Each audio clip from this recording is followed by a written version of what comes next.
রাধে রাধে। তো চলো শুরু করি আজকের দিন। অন্য দিনের মতো আজকেরও গীতা পাঠ, ভগবানকে সেবা দিয়ে দিন শুরু করার পর শুরু করেছিলাম শরীর চর্চা। তো একটা কথা আছে কি জানো তো, যদি ভগবান কাউকে ডাকে তো হাজার সমস্যা থাকা সত্ত্বেও সেই সমস্যার সমাধান করে দেয় ভগবান নিজে। ঠিক তেমনটাই হলো আমার সাথে। আজকে মায়ের কাছে যাওয়ার ইচ্ছা থাকা সত্ত্বেও কিছু সমস্যায় গুলিয়ে পড়েছিলাম। ঠিক তারপর এই সমস্যার মুক্তি, অবসান ঘটলো মায়ের ইচ্ছায়। তো চলো আর কি, আর কোনো পিছনে না ভেবে শুরু করলাম যাত্রা। তো ড্রেস পোশাক পরে রেডি হয়ে যাচ্ছি। আজকে চলে গেছিলাম মা ভবতারিণীর দক্ষিণেশ্বর কালী মন্দির। তো ওখানেই সারাদিন ছিলাম, আগে থেকে প্ল্যানিংও ছিল যাওয়ার জন্য, কিন্তু কিছু সমস্যার জন্য গুলিয়ে পড়েছিল আমার।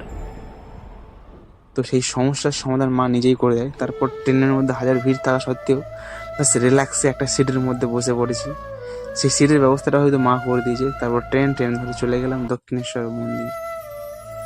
তো সবার সামনে শ্রী রামকৃষ্ণদেব পরমহংস, তারপর সেই সুন্দর মুহূর্ত, চারিদিকে মনোরম পরিবেশ।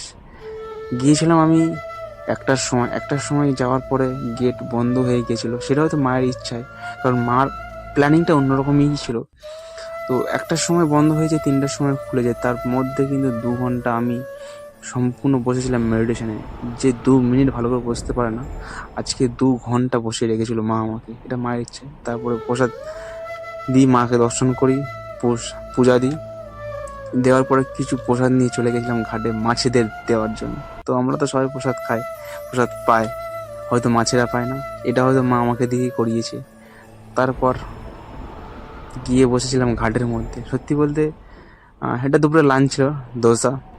তো যখন ঘাটে বসেছিলাম, মনের মধ্যে আজকে অনেক ডাউট ক্লিয়ার হলো, অনেক হালকা হলো, অনেক ডিপ্রেশন থেকে মা আমাকে মুক্তি দিয়েছে।